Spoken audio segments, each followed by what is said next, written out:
'Cause I still want you even... Let's just start with what we've kind of just dived into something here, but let's go to the start. Who are you? Rachel, Gerrard. Yeah. Well, I am a coach. I live in Folkestone, and most of my lessons are private studio lessons, but I also do lessons on Skype and Zoom. And I've taught in stage schools, and I've run choirs, and I'm also a session singer. I started off, I had another career before this. I've always liked singing. I've always been in bands and things like that. And then I went back to singing lessons in my early 20s. I think I was maybe a natural singer before then, like going off your definition that you were talking about a couple of videos ago. So I was musical, but I lacked technique, but I was very passionate and I kind of got away with it, you know? And then I started getting into jazz, and I had jazz singing lessons. And that was basically classical technique, but I learned how to improvise, and I learned all the different modes and different scales and things like that. And then I did gigs with, it was in a jazz duo, and then I was in a jazz trio, a soul band. I was in a couple of rock bands around that time as well, but I was still working in my other career, so it was kind of semi-professional. Sorry, what was your other job? And then I went back to college. Oh, you don't have to say if you don't. I You don't have was to say if you don't working want in to. the arts. Okay. No, that's fine. I was working in a university art gallery. So lots of different things, but it was mainly just showing people around the exhibitions, things like that, because that's what I wanted to do. I wanted to kind of build my career up in the arts, but then I changed my mind and decided to go for music. So I went back to college when I was probably 24, maybe. Did a HND in performance. So I got more singing lessons through there. And then I went to university and I did classical composition because I found out that I was quite good at that. And then I did singing at uni as well. And it was contemporary classical based. So I was doing lots of weird singing, kind of using the voice as an instrument, experimental stuff. And then I got into teaching on the side. So I had like the classical training basis.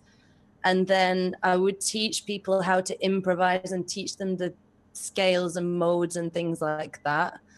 And then after that, that's when I was in Canterbury at the time. Then I moved to London, then moved back to Folkestone. And I started to find that students were kind of outgrowing me, or they wanted to do different things that I couldn't necessarily help them with, that was more geared towards pop. I think there's some phenomenal singers in pop now, and I just felt like I had to really up my game, you know, because I was good at the jazz stuff. But then when I was trying to help the younger students with their pop stuff, that technique kind of didn't translate very well. And I started getting into that genre, and I just found that my voice wasn't very balanced because I was used to singing very low, like heavy stuff. And then the high stuff would be kind of very heady, and it was like two separate voices that I was using all the time. So I had to find a way of like being able to use the full range. So I did Seth Riggs' course. I got the book and I just worked through it with a teacher, start to finish. And I found that like middle point in the voice, you know, and I shed a load of weight that I'd been carrying. And bringing up to the top end, and just balanced everything out, extended the range, trained the larynx into a better position and all of that. And then I was able to branch out into these different genres then, you know. So that Yeah. was So SLS. Now is like, I'm not an official SLS teacher, but I use those exercises are like my bread and butter exercises, you know, the yeah, kind of go-to ones, and then everything else branches out from that. that's cool. So you've had a different type of journey to me. That's um, if you look back then and you think about how you used to sing before you got into SLS, and I guess I mean what I would call the real kind of foundations of technique and outside of style, I guess, is really a lot of the SLS stuff is how I look at it. Uh, what do you feel like the gaps were? Like, why do you think there was gaps there that you had to later fill in, if that makes sense? Do you think it was the quality of the information you got from the teachers? Do you think it was your lack of thinking things through? Where do you feel like the gap mostly was? I had quite a few different teachers, and some of them were amazing. And they tended to be the ones who were natural singers. And then the ones that kind of had all the jargon and the classical training were perhaps the ones who didn't really do that much performing, or they'd performed earlier in life, and they maybe weren't as artistic. So all of those teachers combined together, I got some good information, some good skills, but actually nobody ever talked to me about connecting registers in that way. Like when I was doing my classical-ish training, I was bridging the registers smoothly, but it just wasn't the right set. It was just that heady sound that was coming in very early in the range, you know, and the only way of combating that was to really push the way up. So I couldn't Yeah, have a kind of balanced like forward or twangy sort of sound. I couldn't do that. It was very dark all the time. And nobody actually, I mean, I didn't really understand what the problem was, and nobody else picked up on it either, you know. When I went to college, I started to do more musical theatre stuff, but all I was doing there was copying the sound. I was just copying what I'd heard other people doing, so I could get an authentic kind of musical theatre sound, but I didn't actually understand about coordinations and how to bring that into other genres, if that makes sense. So yeah. my real problem was translating one technique from one genre into another. Like I just really struggled with that.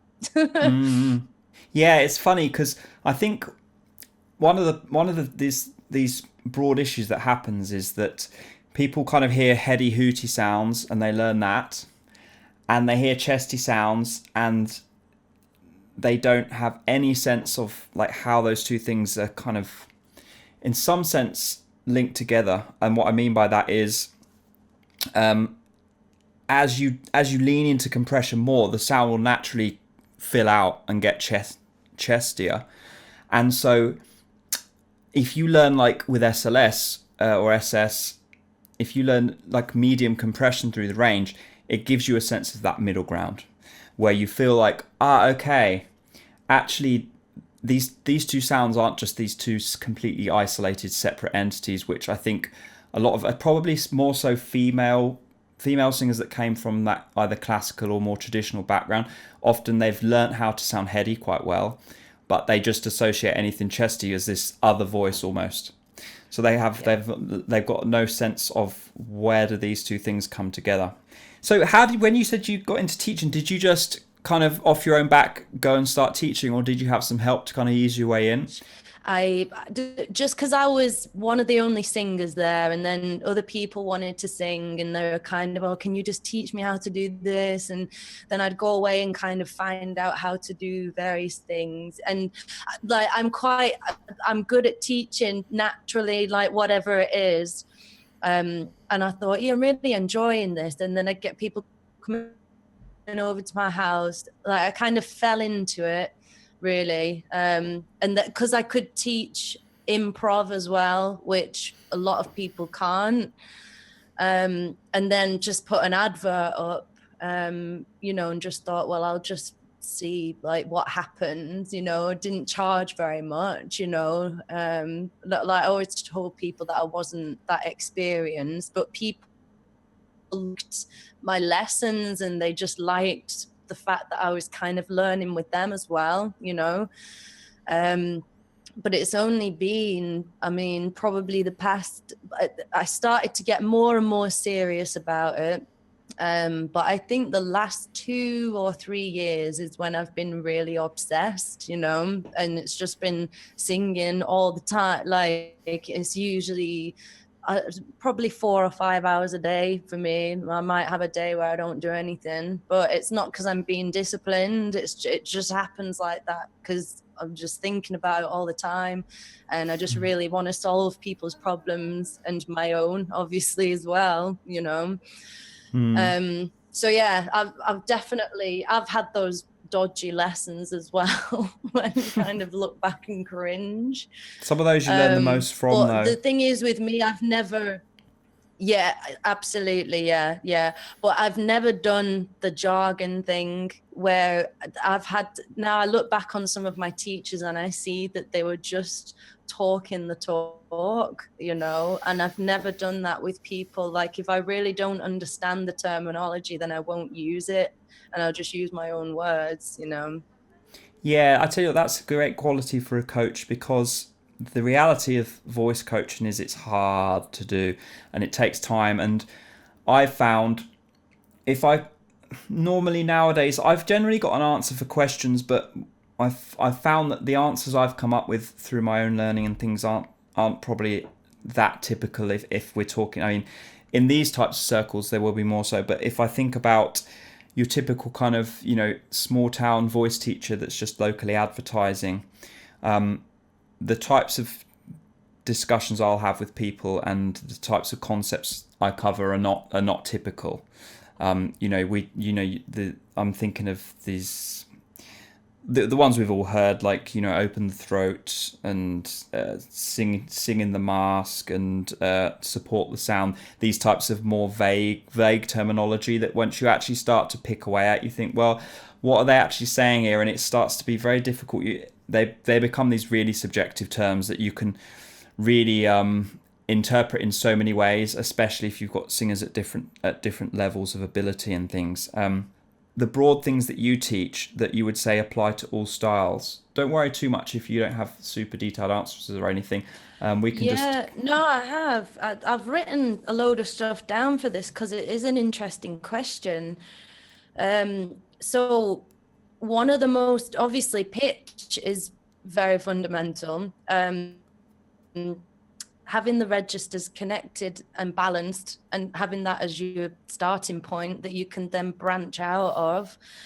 Having the vocal cords be able to stretch as you're getting higher, that's really important. Like even when I was singing jazz, I really could have done with some of that, you know, like in the sort of middle voice. And you just to cut in, that's really important for all.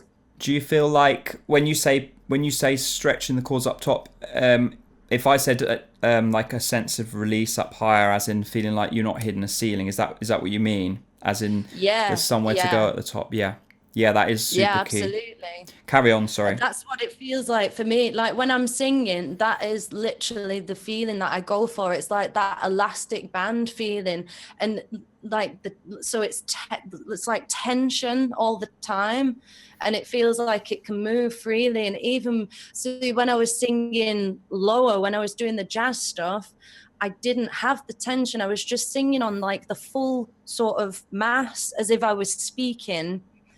And there was no flexibility. It's you probably wouldn't even notice much of a difference in the sound, but the feeling's completely different, you know.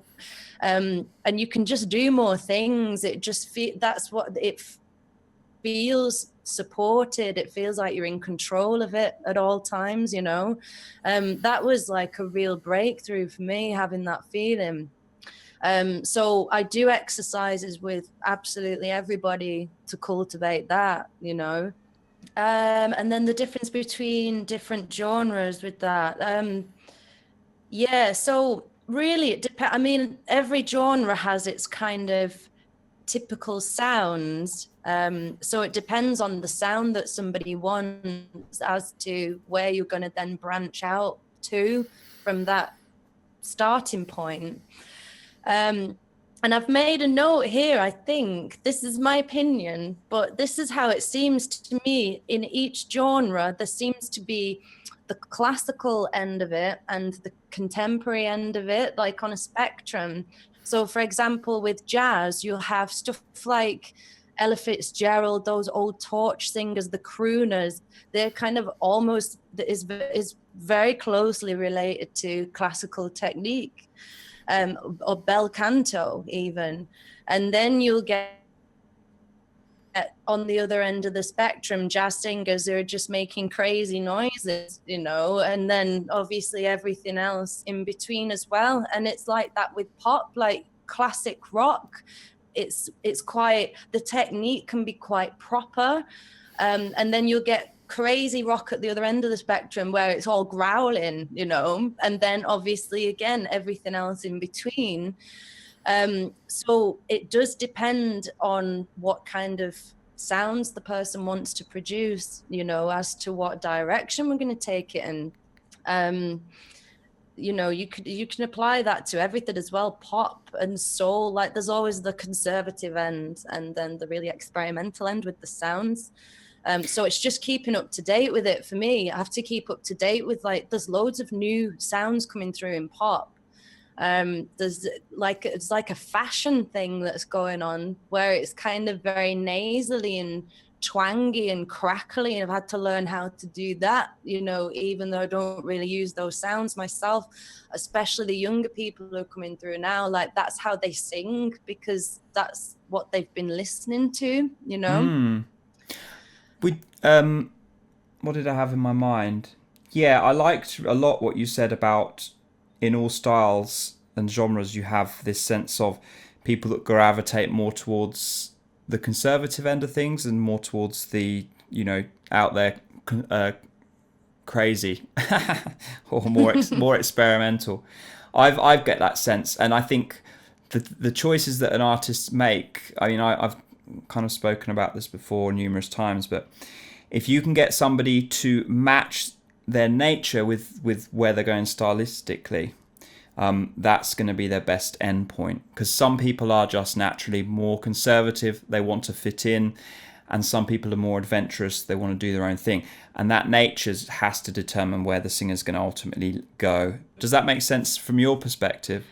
Yeah, absolutely. Yeah, especially when you know, if you can do different things and you have a lot of options, it can sometimes be a little bit overwhelming, you know. Because I'm doing session singing at the moment, and it really depends on the client, like what they usually say to me, oh, I really like this singer, so can you like that?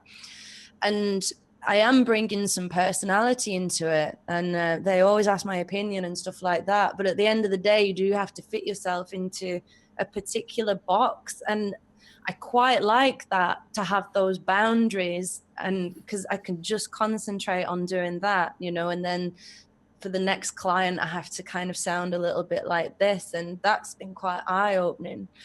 But then actually thinking, well, if I was going to go on stage tonight, what would I sing? Like, what genre would I do?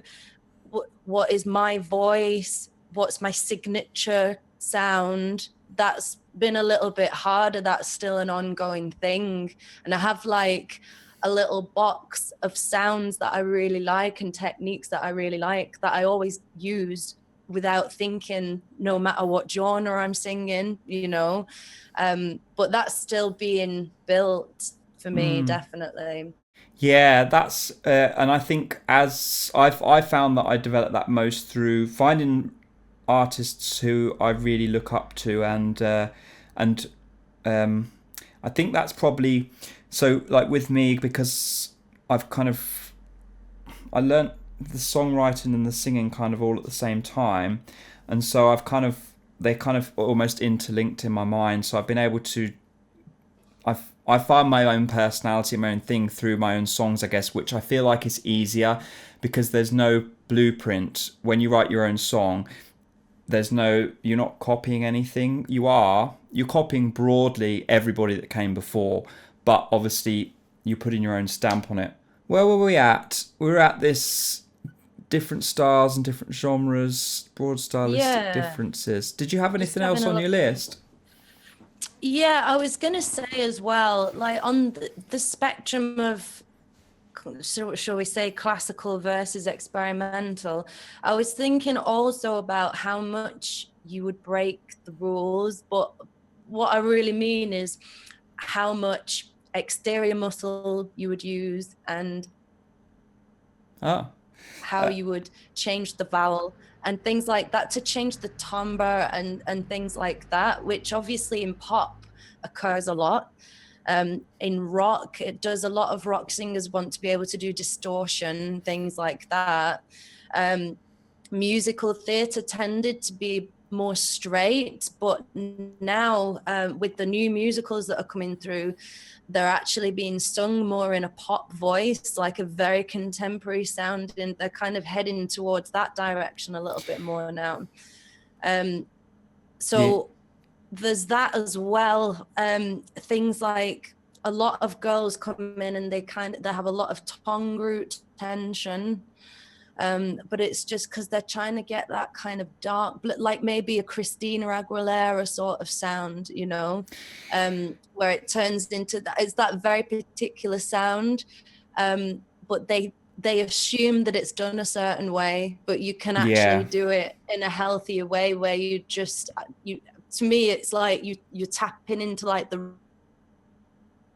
ring, like a particular frequency in the voice, and that gives you the same quality. And you can use a bit of this under here and squeeze into it, and it's fine, but just as long as you're not doing it too much and you get locked in that, so it's just kind of being able to manage these different techniques that people are using to get specific sounds and just make sure that they don't have to use them, but it's an option. Does that make sense? Completely, yeah. When I think about what you're saying, actually, there's this, I think what tends to happen, and I remember watching a video by another coach talking about, if you want to sound like a baritone, you just, darken all the vowels and sing it here really dark, and thinking, you can kind of do that, but the reality is, if depending on the type of voice you're born with, there's certain limitations. And I think,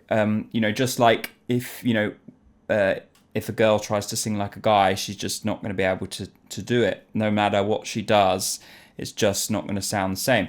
I think obviously that's to a smaller degree. You sometimes hear this within genders as well. I mean, I think what you're referring to with the Christina Aguilera thing is a lot of young girls they're not going to sound as kind of dark and round as she is, and so they try and kind of fake it a little bit by manipulation, not realizing that Christine just probably sounds like that because of the way she was born and because she's older. Yeah, absolutely. And they're doing what they perceive the person who they're doing an impersonation of is doing. They're thinking that that's what they're doing, and it's actually not, because I've got a singer, for some reason he had it in his head that this is what male opera singers do, and even his facial expression, it was this serious, and it was so dark, and he had tongue root tension, jaw tension, and all of that. And he's actually an impressionist, so he really relates to doing impressions of voices. And I said, how old are you imagining that you are when you're doing this low chest voice stuff? And he said, yeah, I'm imagining that I'm kind of 50 or 60 years old. I said, well, if you just imagine that you're younger, that you're a young man, and his voice lightened straight away. You know, his perception was really holding him back. You know. Yeah, that limited perception. I definitely suffered with that for many years. You have this like tunnel vision and you're not aware of it, and somebody opens the door and all of a sudden you understand, oh, what I thought was this is actually not that at all. And but it's, you don't realize you're in a bubble until you basically have to suffer a little bit to come out the other end of that bubble, because it's this, like, you become self-aware of an issue or something that you were blind to before. It can be a bit of a weird experience, some of this stuff, in that sense. Have you ever found that with your own singing, like where you've gone through this sense of I thought I was doing really well, and now I've just learnt this new thing and realizing like I'm not really quite where I was at. Do you know what I mean? Yeah. Oh, yeah. I mean, that happens like every other day. Like more now. Like before, I was really cocky before, and now I'm not. It's like the Dunning-Kruger effect, you know. Like the more you learn, the more you're like. That's weird. Like your humbleness goes up, you know. Yeah, I was reading about that actually earlier today. Dunning-Kruger effect. I was googling it. Someone mentioned it in a video. I've gone through periods where I have lots of confidence and it builds over maybe 3 to 6 months, and then I have a big fall and I'm like, oh my god, this is just a total mess. I definitely relate to that though, where things change and then you kind of get knocked off and then you pick yourself up again. But something I was doing for all those years when I was doing jazz, I was overly darkening the voice, and I was under the impression that I was not quite a contralto, but I thought my voice type was lower, but I assumed it was more masculine than it actually is. And I think it's because I do have a long vocal tract, but I think that I have small vocal cords, so I can get a warm sound, but my voice is higher than contralto. That's my theory on it anyway. Yeah. And I was lowering the larynx, and I was basically doing an Ella Fitzgerald impression, but actually she isn't singing with an overly low larynx. She's singing very lightly, and it's very warm, it's very light, but I was hearing it as heavy and dark, and it's actually not. Again, back to the opera singers, you know, where people are assuming that it's darker than it is, you know, but it wasn't quite working. It didn't suit my voice for whatever reason. It didn't match up in a way where it gave a really pleasing sound. So I've had to find, right, what's the right larynx height for me? What's the right weight to sing on, and all of that, and the feeling of placement as well. I know placement is kind of, they say it's not really a scientific thing, but I really like the idea of where I'm focusing on feeling the vibrations, and it was all very focused like down here, like below the larynx. I was talking to which is where my speaking voice is, you know. I was talking to a classical singer just yesterday, and she doesn't have any of this type of knowledge, and all the work she's done, and she's a good singer.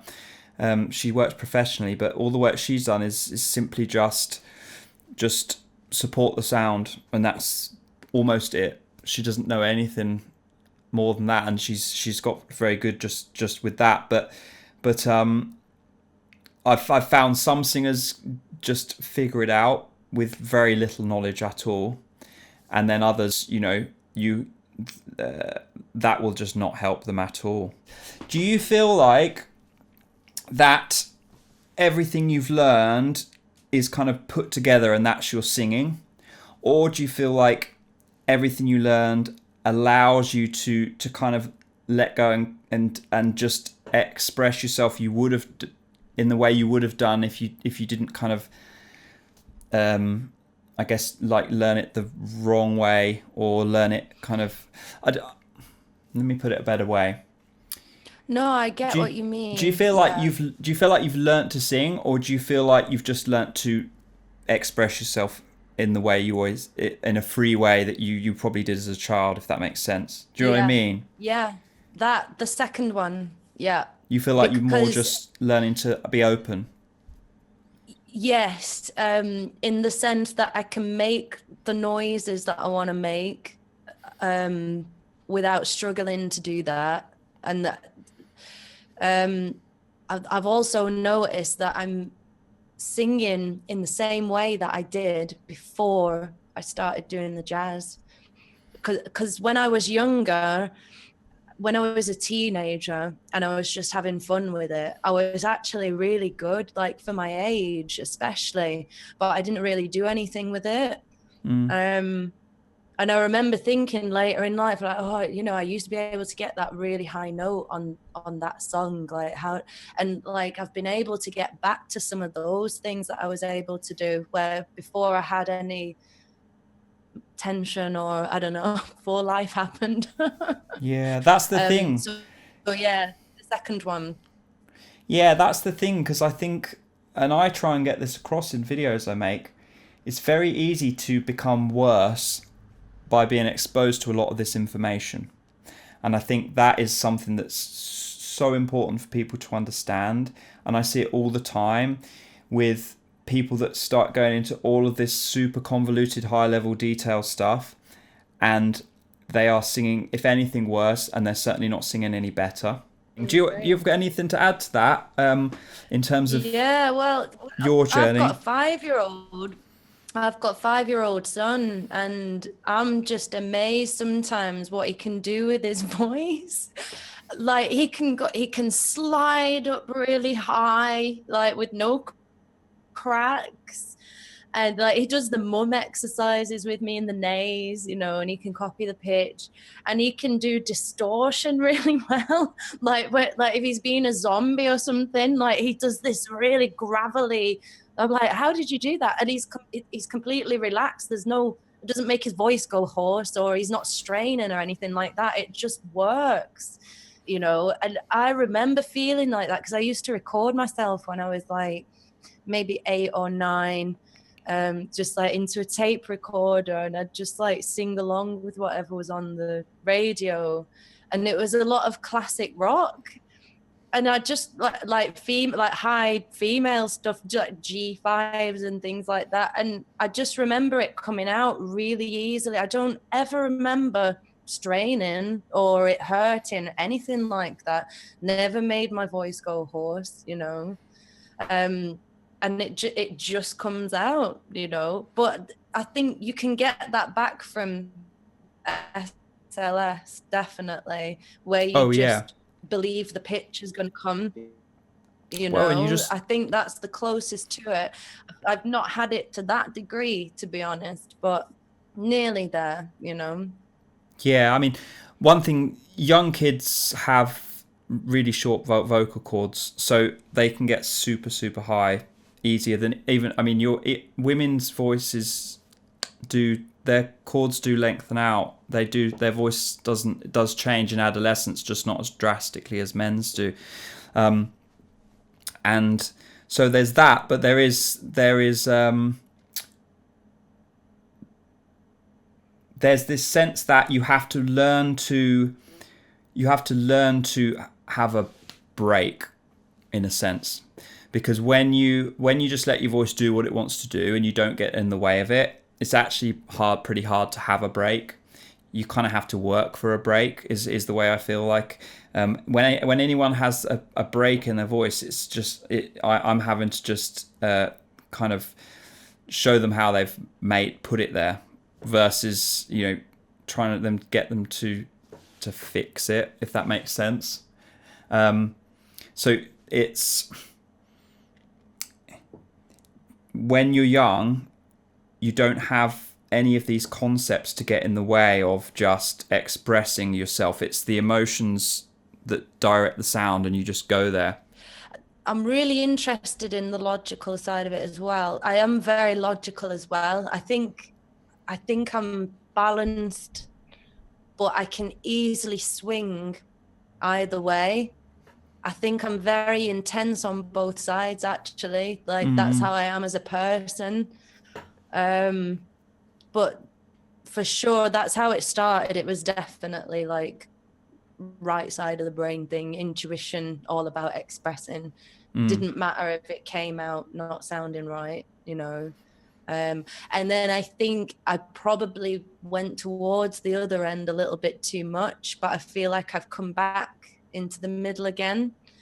Yeah, no, for sure. Actually, some of my older videos, you can tell I'm very wooden because I'm really concentrating on keeping the larynx down and things like that, you know. And if I do this wrong, then that means that I'm not executing it properly, and that isn't good, you know. And I don't know why I got that idea in my head. I think that was Seth Riggs' fault a little bit, to be honest, because he's a great teacher and everything, but I think he's a little overly critical about things that they're not exactly uniformed. Like it's, if you go off that level of compression, he's criticized Christina Aguilera for that, for example, where she kind of falsettos some of the notes and then comes back into a heavier compression. And he says, well, no, what you should do is you should navigate through and have that on the same compression as the previous note. But obviously she can do that as well. It was just for style, you know. Yeah, it depends So on the I went singer. a little bit regimented. Yeah, It depends, but I think I had to go through that regimented phase, you know. yeah, And then I was confident enough then to come out of it and go, well, actually, it's not because I can't do that, because I've tried it and it worked. It was okay. Do you know what I mean? It's like I know the yeah. rules now, so now I can break them. Yeah, I identify with that so much. What singers who lack technique need is super loads and loads and loads of discipline, and they need to understand where are the boundaries. What does it even mean to lose coordination? What does it even mean to push and push chest or yell? Or I didn't know what yelling was. I had to learn what yelling was, and that was a process that took some time. Do you get a sense that when you teach people, you're trying to give them this framework more so than you know, kind of than just teaching them style, if you know what I mean? It really depends. I get so many different people at different stages. So I listen out for anything that's really unhealthy first, where they have to do something in order to be able to do something, if that makes sense. Yeah. So tackle that first. But I tend to, I always want to see what their voice is without me having any effect on it right from the get-go. So I'll always say, can you send me a recording of you first, you know? It's difficult to put your finger on it. I've got a singer, for example, she came in, she was 14 when she was my first student here in Folkestone. She was 14 when she started, and straight away she was in the mix, like really good technique, like super balanced. She could sing anything, she could do riffs and runs. Her singing voice sounded like her speaking voice in terms of timbre, so she wasn't trying to emulate anybody, she wasn't doing anything false. And then about a year later, she was saying, I'm just feeling a bit bored, I want to do something really, really hard. So I got her onto like some really hard jazz stuff, and like even that was coming out easily. And anyway, recently in the past few weeks, we've just been trying different genres and even doing things like going hyperpharyngeal and just experimenting with different like wacky sounds just to see if she could find anything. And then a few weeks ago she came and she did this like low, but I think it was an Etta James song. Oh no, she's doing that now. It was something else anyway that had like low belts in it. Might have been in like the Adele range, something like that. And her voice had just taken on this weight. So her voice had just changed just because of practicing. And just because of her age, I reckon. She just got a bit older and it just got heavier. So what I'm saying is that was and it sounds amazing. Like now it's like, wow, it was good before, but it's super good now. And it's got a really interesting tone as well. But I just left it alone. I didn't try and change anything, and we experimented, but she was already singing with good technique, you know. And then that day just happened where it changed and it went super good, you know. It's a different type of premise. Do you know what I mean? It's a bit of a different type of approach to what I used to have, which would have been, I need to do something to make it sound good. Because if I'm just being myself, like when I talk, I assume that it wasn't enough. Do you know what I mean? Yeah, I went through a phase of going, oh my God, my voice is just lame and boring. I think I said that to you like about a year ago. I was like, what's wrong with this? It's just boring. It's just lame. But because I hadn't properly honed in on that thing about creating tension and having the stretch going on. And now that I've got that, I can start lighter and I can push in and out of it. And it's become 3-dimensional. And I don't need to manipulate the timbre, because that kind of, it has a more interesting timbre now that I'm starting on a light, like the thin edge of the chord, you know, and then going in and out of different compressions, like this way instead of. Well, that's the thing. Does that make sense? That's such a good thing. That mirrors my thinking a lot, and it's you're making the different sounds with the technique rather than trying to shape the sound in that kind of manipulation type way we were talking about earlier. And it's a funny thing, because once you figure out the difference between those two, you can actually start sounding good from that kind of with your natural basic sound that isn't shaped in that artificial way. And that's what everybody wants to latch onto with a singer. If you watch all your favorite singers, they're all on that. They're all doing that much more than they are doing the manipulation type thing where they're trying to quote unquote sound good. So the sounding good is a result rather than something you directly go at. Do you know what I mean? It's like it's the result of what you're doing. It's not something you go straight towards. I need to try and sound good, otherwise it's going to sound bad. It's a result rather than it's like you're going to get here, you're going there, and it leads to that, rather than trying to get straight to sounding good. Almost, it's like a 2-step process. Yeah, no, that's it. That's totally it. And you can't keep it up. The other thing where it's all about, right, how am I going to make it sound like this? I can't keep that up. I can't keep it going. It doesn't feel, it's very tiring mentally, you know. Like, for example, like when I was doing jazzy stuff,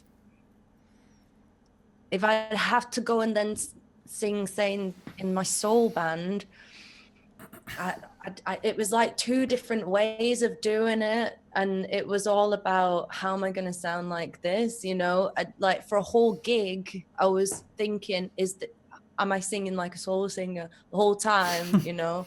Now I'm doing like session work. You do have to think like that, but it's in very short spurts, you know? So if I'm recording something for somebody, I can just do a verse and then take a break and come back to it and like stay in that kind of soul-y mode or whatever it is, you know. But actually singing from my, like, I think it's like the way I should be singing now, which is lighter than it was and more balance between like nasality and throatiness, really. The chiaroscuro, whatever you want to call it, you know, just more balanced. range of frequencies. Sounds are coming out naturally without me even trying to do them. So like interesting things will come out. And so it's like, yeah, if I just set myself up like this, so I know where my starting point is. And the way I got into that by putting a lot of whisper in, because before it was so heavy, so I've had to go to the opposite extreme.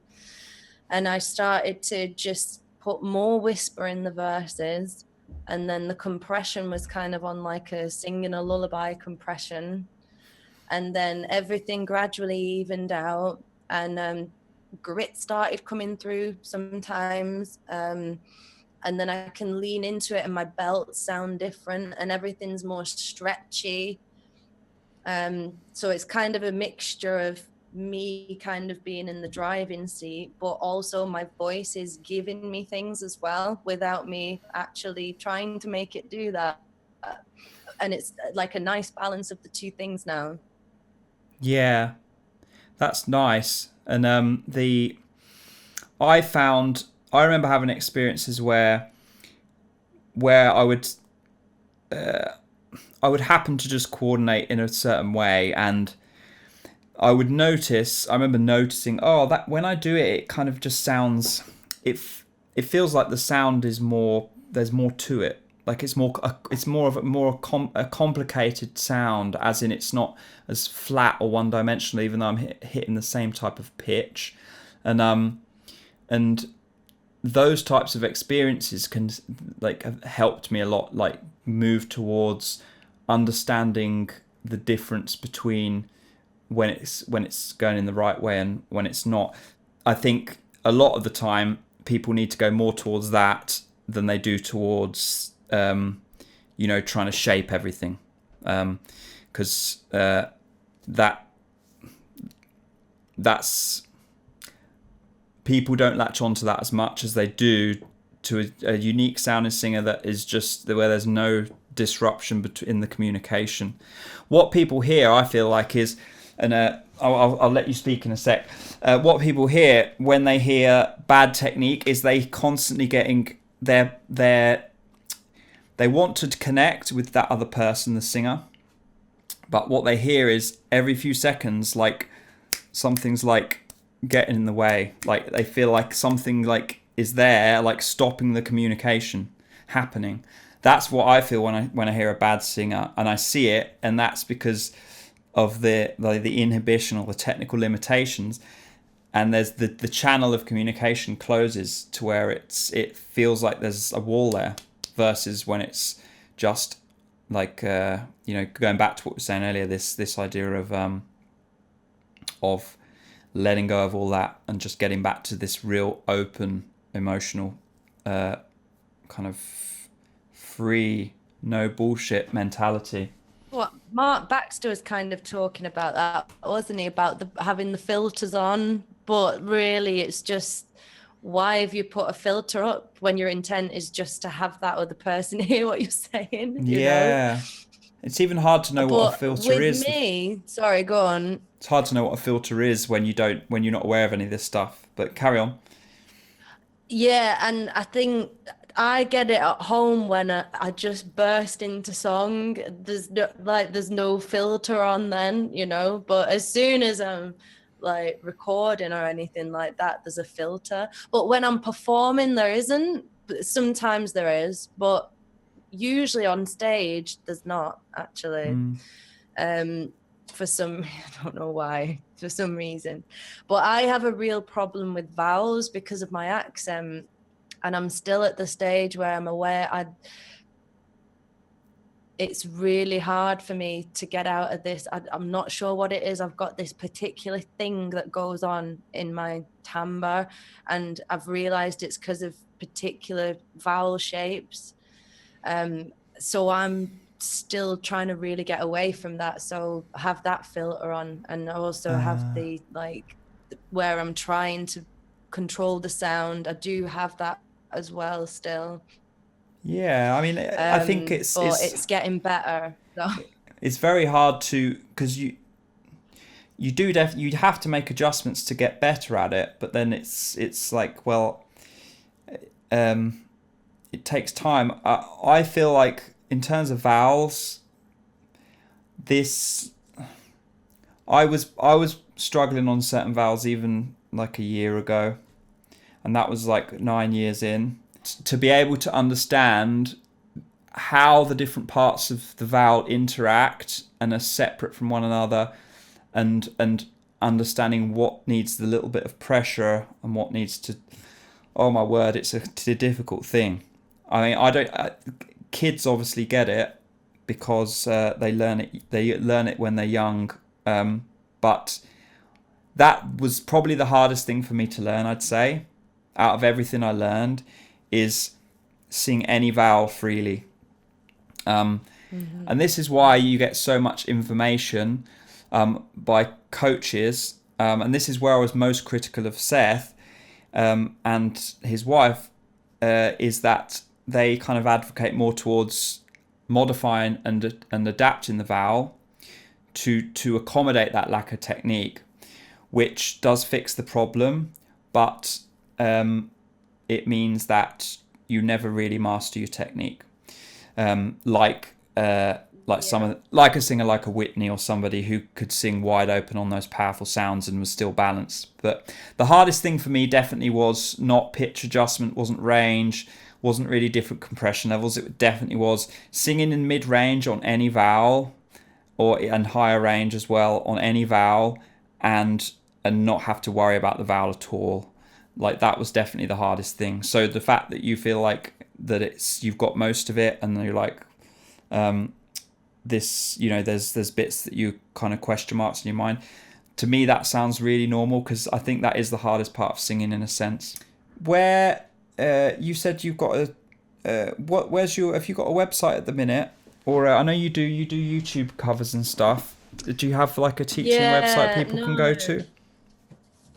Yeah, I'm reorganizing my online stuff, so I've put everything onto rachelgerardvoice.wordpress.com, but I think I'm going to stay there because it's really easy to use, so you can set up a proper domain name there, so people can find. I've got some information on there about teaching, and then there's the YouTube videos I just started doing just to prove that I could sing. Well, it's really good doing this you stuff. often don't know. It's really good doing the YouTube stuff, because when I started, I was told by numerous coaches, stop putting stuff on the internet. It's not good enough. And I mean, I was like miles behind where you're at now, but I was discouraged by people saying, this is you need to get better before you put stuff up, and I kind of understood what they were saying, but then I always felt like, I've learned a lot more just by failing as a singer and being honest about it than I would have done if I'd have just kind of hid behind my coaching, and that's again, like when I'm putting out, like singing live and doing this stuff and putting out recordings, it helps you to face your strengths and your weaknesses, and it helps you to understand where they are, and that's like it's hard for everybody to do, but the great, like, the more stuff people put out, it's only going to help them in the long run, even though it can be a bit painful in the short term sometimes. I have videos recently that I hate, and I just like, ugh. Yeah, I take stuff off there all the time, but to me, it's full disclosure. If someone wants lessons with me, number one, I need to prove that I can do what I'm teaching, but also they're going to hear me in the lessons. I want them to know where I'm up to, and that it's a shoulder to shoulder journey in many respects, rather, you know what I mean? I learn from them as well, I had a guy come to me, and he was a death metal screamer, like really scary. Like, I was like, I don't know how to do that. So he taught me how to do it. And then I wouldn't really try it again. But he taught me how to do it safely, you know, and then I taught him how to sing cleanly, you know.